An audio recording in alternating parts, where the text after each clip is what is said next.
The cry in the ice wind. The wind howled like a wild beast. The sky above was white, filled with endless snow. Ice covered the ground like broken glass, and the air was so cold it could freeze skin in seconds. John Carter wrapped his coat tighter and checked his scanner again.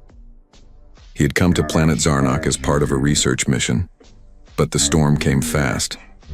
Now, he was alone, stuck in a broken shelter in the middle of the Arctic region.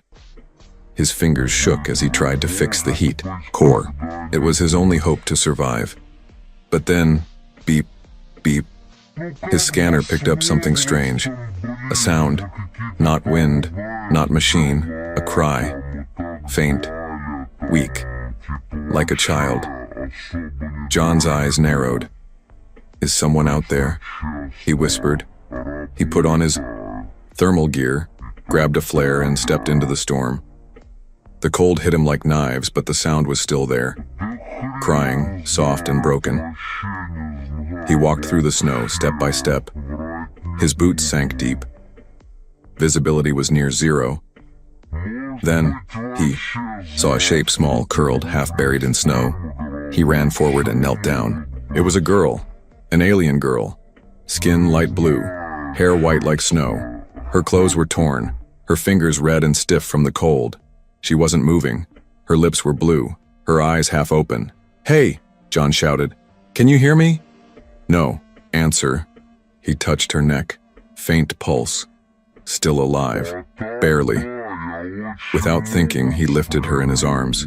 She was cold as ice and light as feathers. He turned back, fighting the wind, and rushed toward his shelter. Inside, he placed her on the heating bed. He removed her frozen clothes carefully and covered her in heat blankets. Her skin began to glow faintly. Not human. Definitely alien. But she looked like a child, 10, maybe 11. John gave her warm drops of water through a small tube. He rubbed her hands, trying to bring back warmth. "Come on," he whispered. "You're not dying today." The heat core blinked weakly but held. Minutes passed. The wind outside screamed. But inside the shelter, silence grew heavy.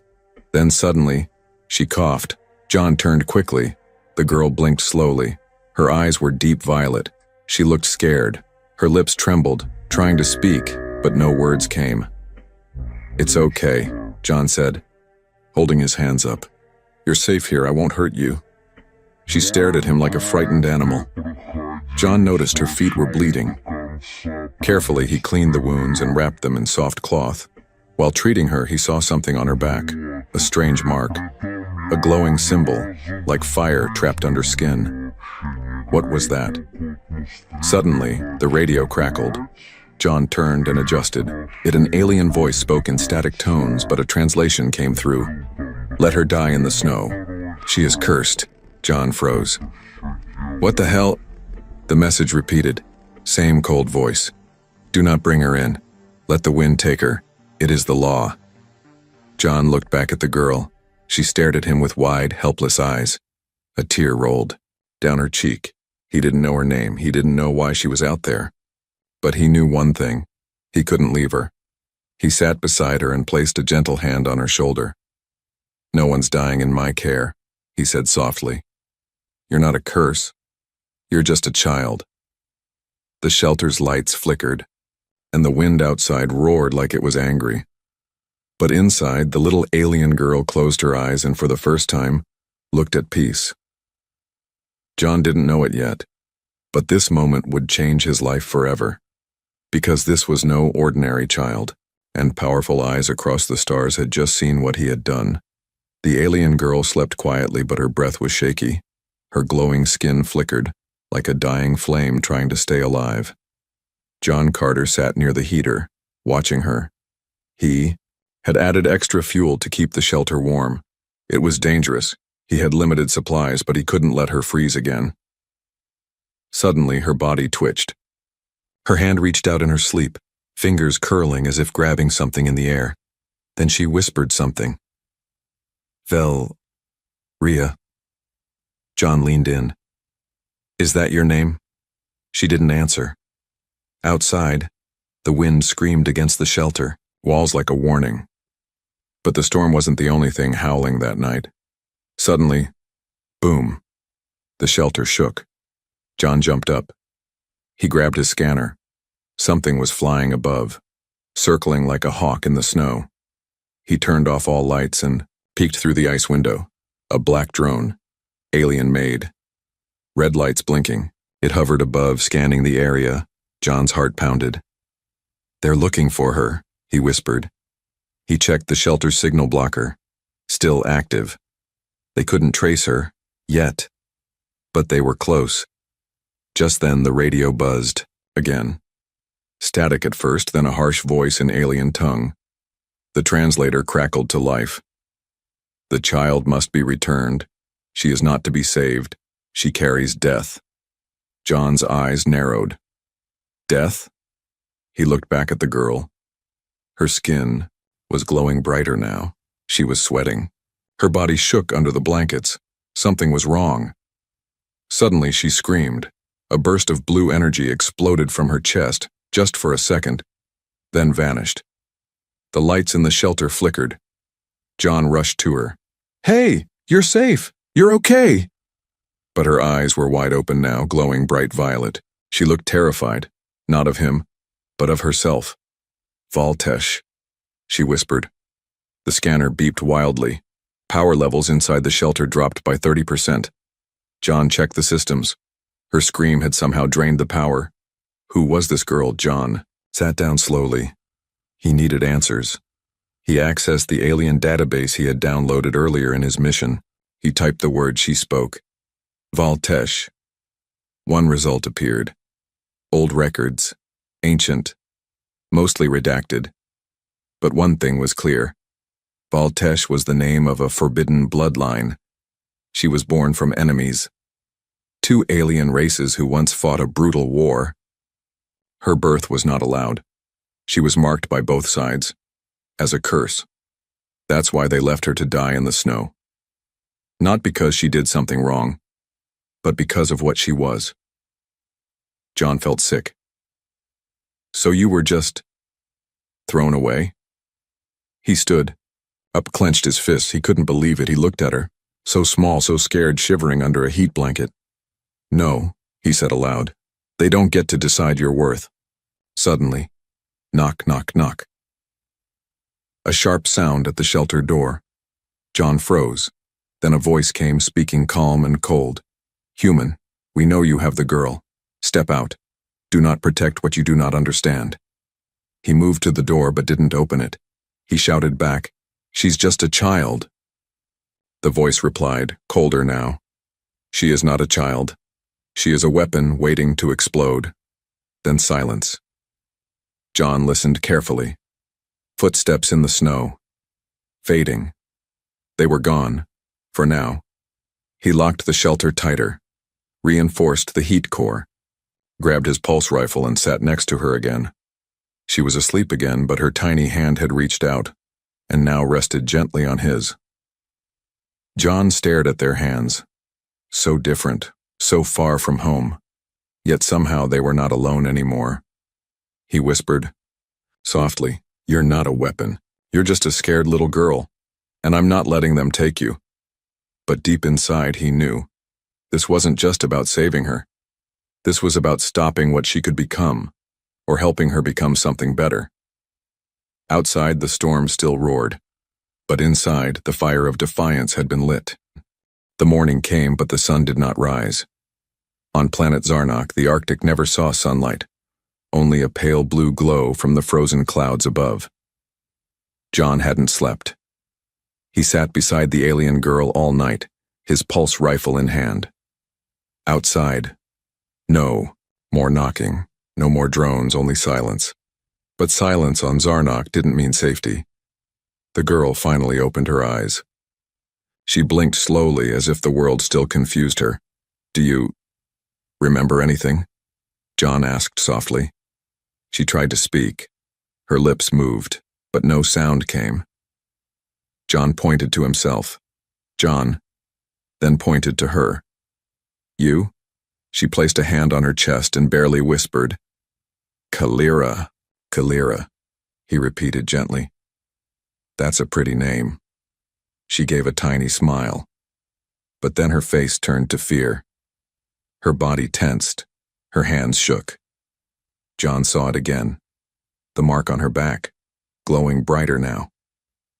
Last night it had only shimmered like a dying ember, but now it pulsed like a heartbeat of fire. He leaned closer.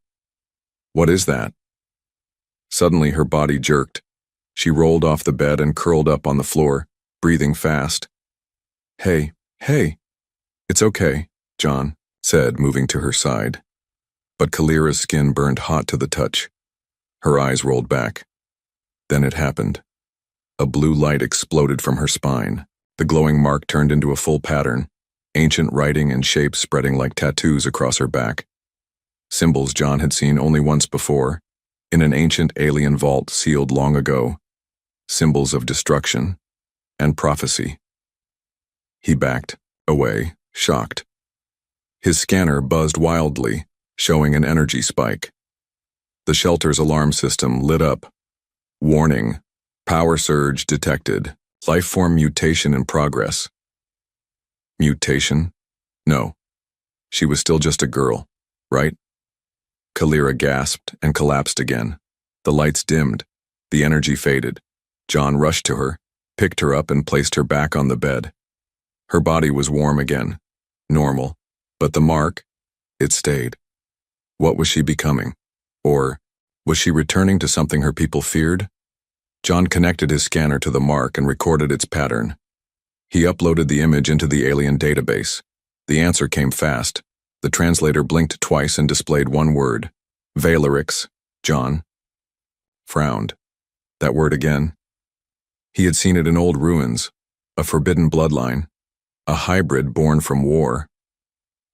He checked deeper. The symbol was used only on beings believed to hold both creation and destruction inside them. Kalira wasn't just a cursed child. She was something ancient. Suddenly another alert flashed. Someone was outside again. But this time, not just drones. A dropship. John looked out the window. He saw shadows in the snow. 5 figures, armed, moving toward him. He whispered, "They're not here to talk." Kalira sat up, weak but alert. She looked into his eyes, then slowly she reached for his hand. A single word escaped her mouth. Run. John nodded. He packed quickly, took food, heat packs, his rifle, and a small med kit. Wrapped Kalira in thick layers. The back hatch of the shelter opened with a loud hiss. Cold air rushed in like knives. He carried her out and began walking, fast toward the northern ridge. It led to an abandoned mining system under the ice, a place few dared to enter. Behind them, the ship landed. Red lights blinked through the mist. Voices shouted, "Secure the hybrid, shoot the human if he resists." John gritted his teeth. "Resist? You have no idea." He ran faster, carrying her over the snow. She clung to him tightly, eyes wide, heart racing. The mark on her back glowed again, brighter this time, and far behind them, a figure in black armor stepped out of the ship.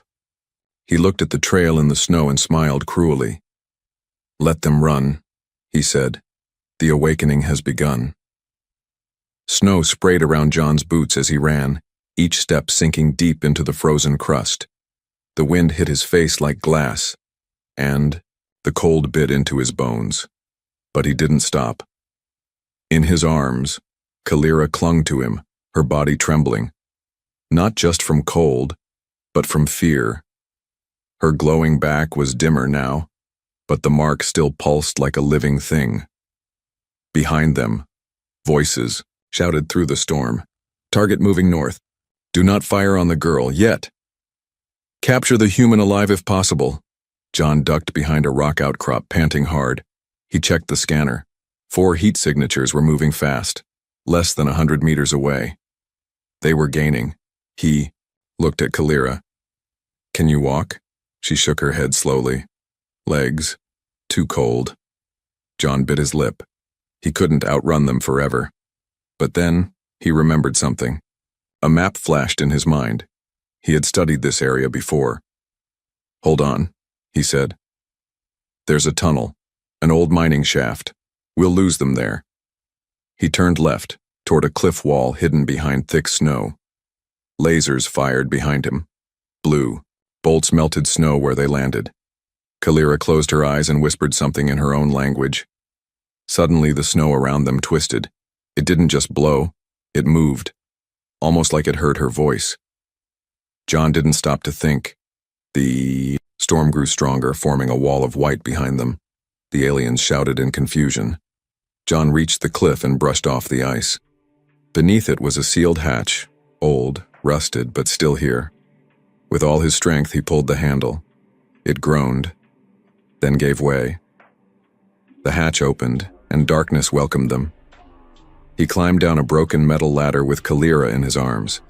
Once they were inside, he shut the hatch. The howling wind outside faded. Now they were in a dark tunnel. Cold, but no longer deadly. John used his flashlight. The walls were made of black rock and rusted steel. This was once a deep mining colony before it was abandoned. He laid Kalira down gently on an old supply bed and gave her water. "We'll rest here, just for a bit." She looked at him with tired eyes. "Why, help me." John sat beside her and smiled. "Because no one helped me when I needed it once, I won't let that happen to you." She stared for a moment, then slowly nodded. But peace didn't last. A low hum echoed through the tunnel.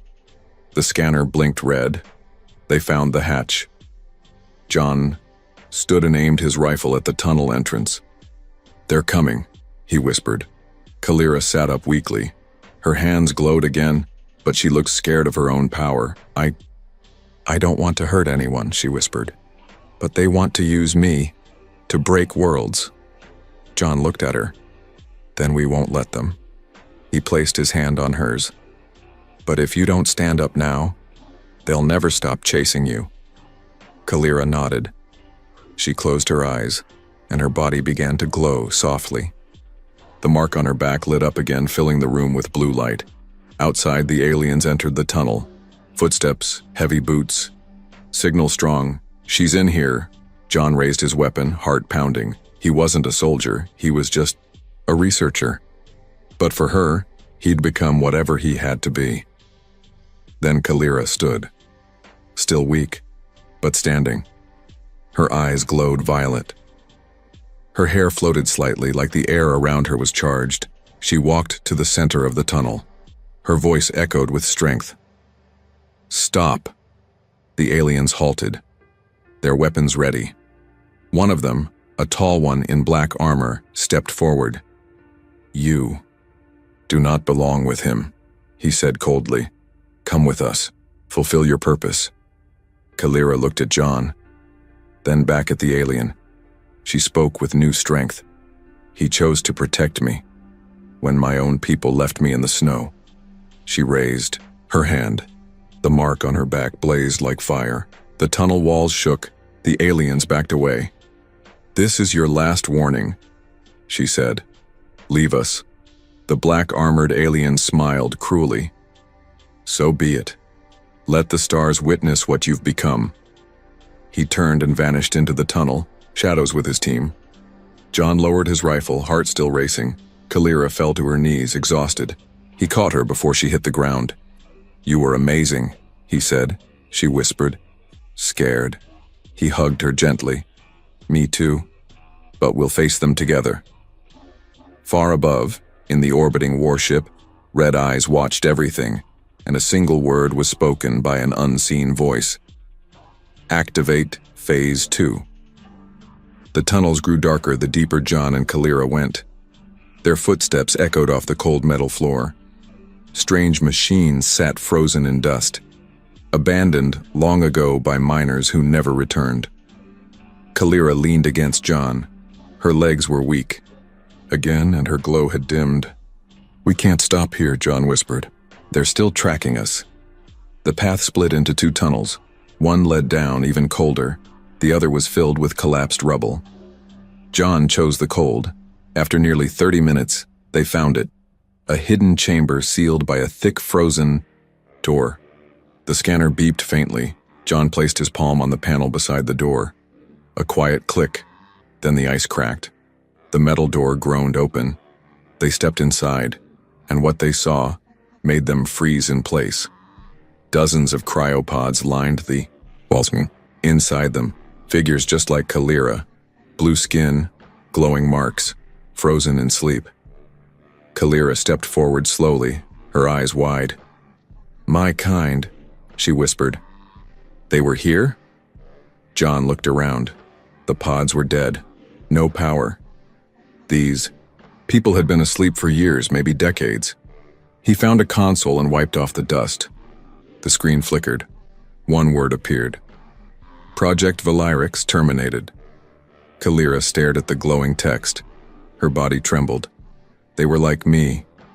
Half-bloods," she said. "All hunted, all marked."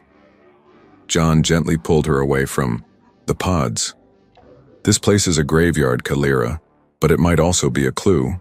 We need to find out why they were kept here." In the corner of the chamber, John found a locked cabinet. Inside it, an old data cube. He inserted it into the console. Hologram appeared. A tired-looking alien doctor spoke. "To any who find this, and we tried to save them. The children born of both bloods, they were not evil. They were powerful, yes, but only because of what we made them. The leaders feared that power, so they ordered them erased." The doctor paused. "We hid the children here. But the hunters came. We couldn't stop them. If you're hearing this, protect the last one. She is the key. Her name is Kalira." John turned to her in shock. You were always meant to survive." Kalira looked at him with tears in her glowing eyes. "Then why does it still hurt so much?" He knelt beside her. "Because they made you feel like you were wrong. But you're not. You're a miracle, not a curse." Suddenly, alarm lights blinked red. Motion sensors activated. Footsteps again. "They found us," John said, standing quickly. Kalira stood, too, but her body was weak. "I can't fight again." John checked the map on the console. There was a secret tunnel, one that led to a hidden exit beyond the cliffs. He pointed. "There. We run now, or we don't run at all." As they opened the hidden tunnel door, voices echoed behind them. "They found the vault. Send the command team in." John and Kalira entered the narrow tunnel. It was wet, dripping with ice, but it sloped upward, leading to freedom. Halfway through, Kalira collapsed. "I can't move." John dropped to his knees, pulling her up. "I'm not leaving you here." Tears froze on his cheeks as he carried her once more. Behind them, the sound of plasma rifles grew louder. Then Kalira spoke softly. "Put me down." "No. Please. I can buy you time." John shook his head. "Not a chance. I didn't come this far to lose you now." She weakly smiled. "Then run faster." At last, light appeared ahead. A broken exit gate covered in snow. John pushed forward with all his strength. They burst through it, out into the cold winds once more. But this time the sky above wasn't empty. A human ship hovered overhead. Kalira looked up in shock. "That's not them," a voice crackled in John's earpiece. "Unknown human signal detected. This is Earth Outpost Delta. Do you require aid?" John's voice cracked as he shouted, "Yes, we need evac. We have a survivor. Code Valyrix." There was a pause. Then the voice replied, "Confirmed. Stay in place. Extraction team inbound." Kalira looked at John. "You called for help?" He smiled through the frost. "Told you. I'm not letting them take you." Above them, the human ship descended like a silver guardian, and somewhere behind them in the dark vault, alien eyes watched with fury. The last Valyrix had escaped, but not for long. The human ship touched down in a swirl of snow and roaring engines. Wind blasted across the frozen land, and John held tightly to Kalira as the ramp lowered. Two soldiers in heavy winter armor rushed down with medkits and scanners. "Vital signs low," one said. "We need to stabilize her now." John gently handed Kalira to them. She was half-conscious, whispering in her language. Her body shook and the glowing mark on her back flickered like a broken signal. The other soldier looked at John. "What is she?" He replied, "She's a child. She's hurt, and she needs our help. That's all that matters." The ship lifted, off just as black dots appeared in the distance, enemy soldiers arriving too late. From the sky, the icy planet looked peaceful, but deep below the surface, cracks were spreading in more than just the ice. Hours passed. The ship reached a secret, human outpost built under the mountains of Zarnok. It was quiet, clean, and far from the war zones. Kalira was placed in a healing chamber. Blue light covered her body. Machines scanned her blood and bones. John sat outside the chamber, tired and angry. He had questions, many. But most of all, he wanted to know if she would live. A doctor approached. "She's stable for now, but her cells are changing rapidly. The mark on her back isn't a scar, it's a living symbol. We don't fully understand it." John nodded slowly. "She didn't ask for any of this." The doctor leaned in, lowering his voice. "John, there's something else. Her energy, signature. It doesn't match any known species. It's older, ancient." "What are you saying?" "She's not just rare. She might be one of the first." John's eyes widened. "The first what?" The doctor walked away without answering. Inside, the chamber, Kalira opened her eyes slowly. Her vision was blurry, but she saw John through the glass. She placed her small hand on it, and then everything went wrong. The lights flickered. The earth rumbled. Suddenly, crack. The ground beneath the base shook violently. Walls split. Pipes burst. Ice sprayed into the room from a fissure in the ceiling. An alarm blared. "Warning. Tectonic instability. Ice shelf collapse detected." Kalira screamed. The healing chamber sparked and shut down. John smashed the emergency release and pulled her out just before the ceiling split open. A giant crack ripped through the center of the base like the planet itself was screaming. They fell down a metal slope as the floor collapsed beneath them. Darkness swallowed them whole. John woke up buried in snow and ice. His head throbbed. The air was thin, cold. He coughed and sat up. "Kalira?" No answer. He turned, his heart racing, and saw her lying nearby, barely moving. He crawled over and held her close. Her eyes opened weakly. "Where are we?" He looked up. They were in a cavern, a hidden place under the base. Walls of pure blue ice surrounded them, and in the middle, an ancient structure. It looked like a temple made of dark stone, glowing softly with symbols that matched Kalira's back. She saw it too. "I've seen this in my dreams." John helped her stand. Together they stepped closer. The symbols pulsed brighter with every step Kalira took. The air became warmer. The pain in her body began to fade. Her glow returned, stronger than before. "This place is alive," she whispered. "It was calling to me." Suddenly the structure responded. A part of the wall slid open, revealing a glowing stone seat surrounded by floating crystals. Kalira stepped forward. Her body moved on its own. She sat in the seat. The moment she did, light exploded outward, filling the cave. John shielded his eyes. When he looked again, the floating crystals had formed a ring around her, and Kalira was no longer weak. She rose into the air slowly. The mark on her back turned gold. Her eyes burned bright. Her voice echoed with power and calm. "I remember now. I was not abandoned. I was hidden. They feared me, because I carry the memory of 2 galaxies." John stood frozen. "Kalira?" She landed gently and turned to him. Her face was the same, but her presence felt different, older, wiser. But before she could say more, another quake struck. Above them, part of the ceiling collapsed again. Voices shouted through the cracks. The enemy was digging down.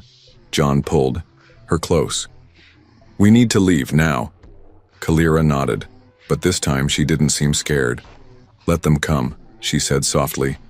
The ice may break, but I won't. The ground shook again. Ice cracked above their heads. The ancient chamber groaned as snow and rocks fell from above. John grabbed Kalera's hand. "We need to move, now!" But she didn't run. She turned and looked at the center of the glowing temple one last time. "I was meant to die in the cold," she whispered. "But this plate, it saved a piece of me, a memory, a power my people tried to bury." From above, enemy voices echoed through the cracks. "Drill through the ice. Target below, alive. Send everything." John raised his weapon and pulled Kalera close. "Then we fight." "No," she said softly, stepping forward. "We don't need to fight. I just have to choose." The symbols in the temple pulsed again. A new chamber opened. Inside was a stone pillar with an ancient symbol on it. Kalera walked toward it. John followed but paused as the air grew thick. "Kalera, what are you doing?" She placed her hand on the stone. The whole cave rumbled. Suddenly, a beam of golden light shot up into the sky, cutting through the ice above them like fire through paper. The enemy soldiers stopped drilling. They stared in fear as the light burst into the clouds. Kalera floated in the air again. Her eyes burned bright gold. Her voice echoed through the frozen land. "You tried to destroy me. You left me to die. But I survived. And now I choose my path." Dozens of alien ships appeared in the sky, surrounding the beam of light. From the largest one, a new voice came over the speakers. "Kalera, stand down. Come with us. You are property of the Valyrix Initiative." John shouted, "Don't listen to them." Kalera turned, slowly floating down until she stood before John. Her glowing eyes softened. "They never saw me as a person," she said. "Just a weapon." "And what do you see now?" John asked. She looked into his eyes. "I see a reason to live." Then in front of the watching ships above, she took John's hand. "I choose him." Silence filled the sky, then shouts, angry voices from the enemy fleet. Weapons charged. But before they could fire, the beam of light exploded into energy, forming a massive shield around the temple. The enemy ships fired. Lasers, plasma, everything they had. Nothing broke through. Inside the shield, Kalera knelt, placing her hand on the icy ground. The planet itself began to respond. The wind slowed. The storm calmed. John stared in amazement. "You're controlling the planet?" She smiled. "No, I'm becoming part of it. It's choosing me too." Then, she stood tall and looked to the sky. "Leave this world. If you don't, I will end your war with one breath." The enemy commander shouted through the speaker. "You wouldn't dare." Kalera raised one hand. The clouds above turned dark. Electricity danced. The snow around the fleet lifted like dust. One ship exploded, just from the pressure of the WIM energy. The rest retreated instantly. They knew now, she wasn't just a child. She was the future. Later, the shield lowered. The storm was gone. John sat by a fire near the temple ruins, wrapping Kalera in a warm blanket. "You scared me, kid," he said, smiling. "But you were amazing." Kalera looked up at him. "I don't know what happens next." He smiled gently. "Then we figure it out together." She rested her head on his shoulder. "Thank you for not walking away." Far in the sky, Earth ships approached. A new signal came, friendly, human, hopeful. John stood with Kalera, watching them come. The ice had cracked, the storm had passed, and a new life, one of freedom, trust, and family, had begun.